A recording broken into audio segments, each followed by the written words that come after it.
Bismillahirrahmanirrahim. Assalamualaikum warahmatullahi wabarakatuh. Alhamdulillahirabbil alamin. Assalatu wassalamu ala asyrofil anbiya'i wal mursalin wa ala alihi washabihi rasulillahi ajmain. Pertama-tama yang terhormat Bapak dan Ibu dosen pengampuh mata kuliah studi kitab tafsir modern dan kontemporer. Pertama-tama, perkenalkan nama saya Iqbal Kurniawan dengan NIM 2215 050054. Pada kesempatan kali ini, saya ingin mereview makalah dari kelompok 3 yang mana pada makalah ini menjelaskan tentang kitab Al-Tahwir wa Tanwir karya Ibnu Asyur.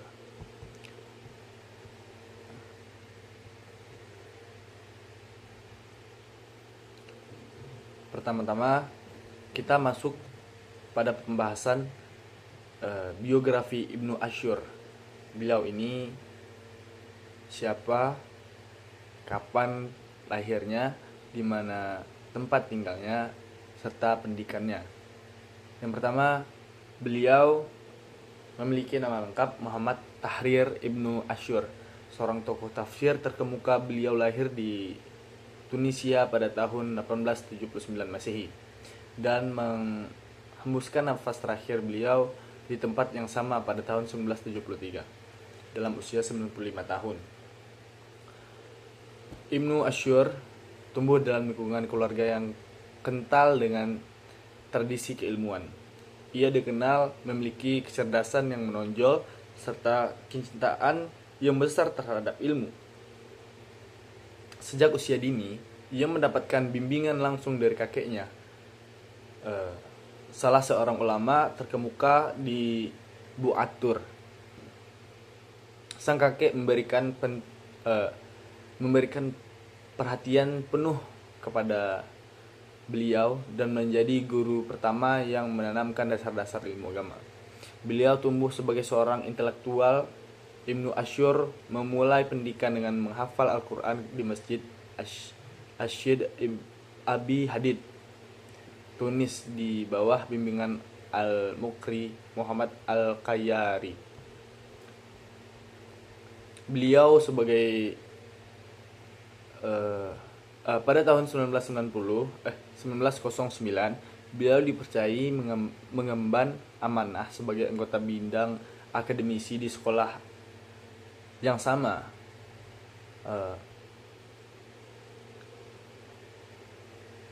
Ibnu Asyur dalam bidang ilmu keislaman dan bahasa Arab diakui secara luas, yang dibuktikan dengan pengangkatannya sebagai anggota lembaga bahasa Arab di Kairo pada tahun 1940 serta sebagai anggota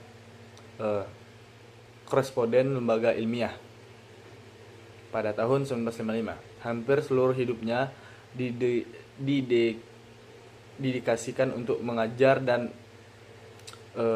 menulis. Dua karya monumentalnya yaitu Tafsir Al-Tahir wa At-Tawir dan Maqasid Asy-Syariah Al-Islamiyah menjadi rujukan utama bagi para ahli tafsir. Ibnu Asyur adalah seorang ulama besar yang mendedikasikan hidupnya untuk mengajarkan dan menulis. Beberapa ulama yang menjadi guru beliau antara lain seperti Syekh Abdul Qadir At-Tamimi, Syekh Muhammad An-Nakhili, Syekh Muhammad Salih,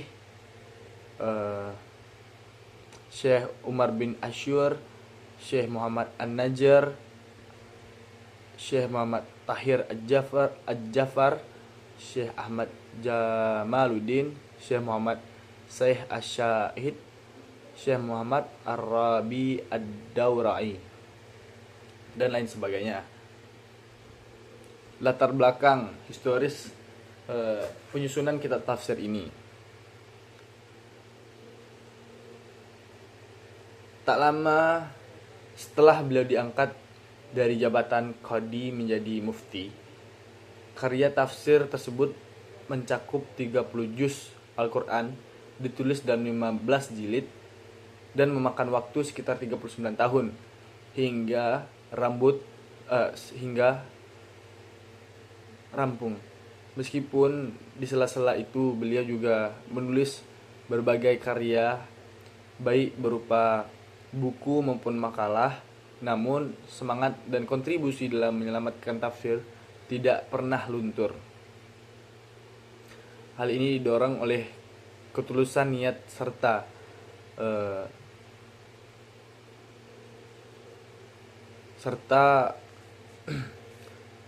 tekadnya untuk menghadirkan tafsir yang mampu memadukan kepentingan dunia dan akhirat.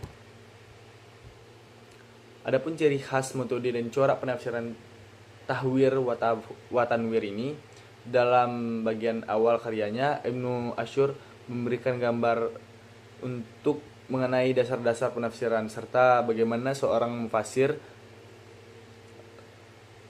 seharusnya berinteraksi dengan kosakata, makna, dan lafaz-lafaz Quran. Pada tahap ini, ia menguraikan tentang tafsir, takwil, dan posisi tafsir sebagai ilmu. Selanjutnya, membicarakan sumber-sumber rujukan dalam tafsir, membahas validasi tafsir bil ma'tsur maupun bil ar-ra'i, serta menjelaskan maksud dan peran seorang penafsir. Ia juga menyinggung latar belakang turunnya ayat Al-Quran atau asbabun nuzul, dan juga ragam bacaan qiraat, kisah-kisah Quran, penamaan jumlah ayat dan surat, susunan mushaf, serta sebutan-sebutan bagi Al-Quran. Ciri khas penafsiran tampak pada kebiasaan beliau yang selalu memulai dengan uraian maupun mengenai surat yang akan ditafsirkannya. Pada bagian pendahuluan tersebut ia menjelaskan makna namun tempat turunnya, jumlah ayat, latar belakang turunnya ayat, keutamaan surat, hingga kandungan pokok secara garis besar. Selanjutnya, Ibnu Asyur sering mengkaitkan ayat-ayat yang memiliki tema serupa, kemudian menafsirkannya melalui analisis hubungan antar ayat-ayatnya. Kajian kebahasaan, penelusuran riwayat, serta pandangan ulama sebelumnya. Setelah itu beliau melakukan ijtihad dengan memanfaatkan pendekatan istidlal, naqdi, dan maqasid untuk memperoleh pemahaman yang lebih komprehensif. Dan kemudian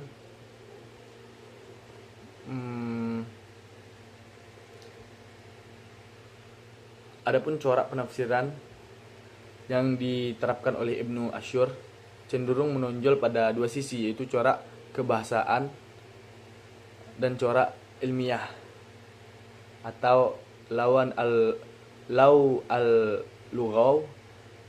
al-ilmi.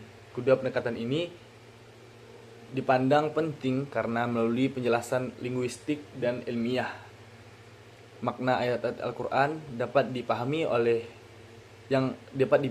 lebih mendalam. Meskipun Ibnu Asyur menguasai banyak cabang ilmu, namun tidak semuanya berpengaruh besar dalam tafsirnya.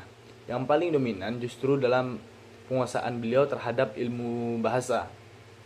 Hal ini dapat dilihat misalnya ketika ia memberikan penafsiran pada surat Anbiya ayat 30.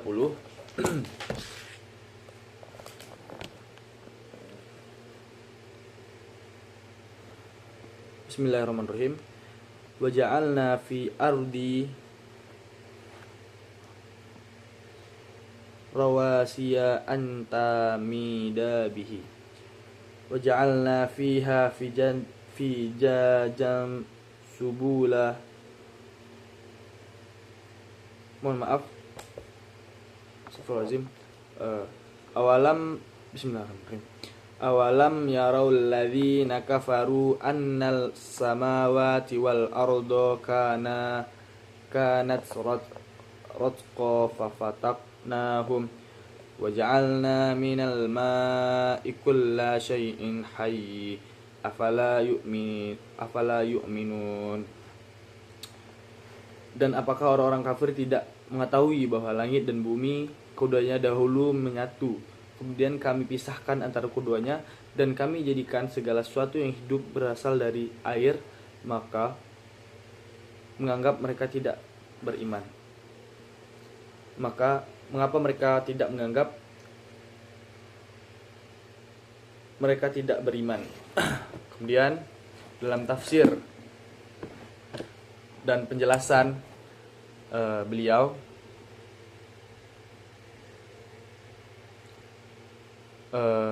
ayat tersebut menggunakan huruf waw. Ini menurut jumhur ulama terlebih dahulu.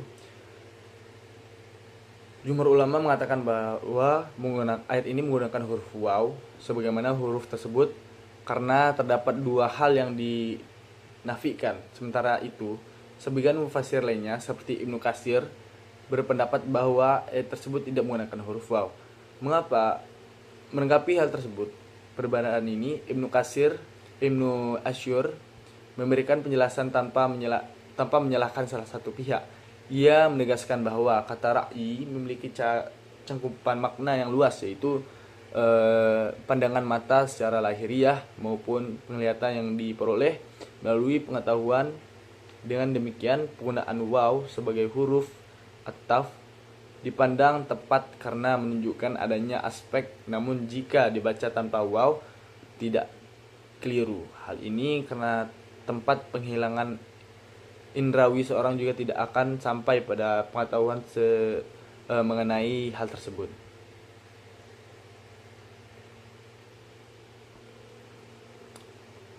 Mungkin itu saja bentuk dari materi kali ini. Lebih dan kurang saya mohon maaf. Jikalau ada pengucapan kata yang salah, saya minta ampun kepada Allah dan saya minta maaf kepada semuanya. Saya tutup dengan wabillahi taufiq wal hidayah. Wassalamualaikum warahmatullahi wabarakatuh.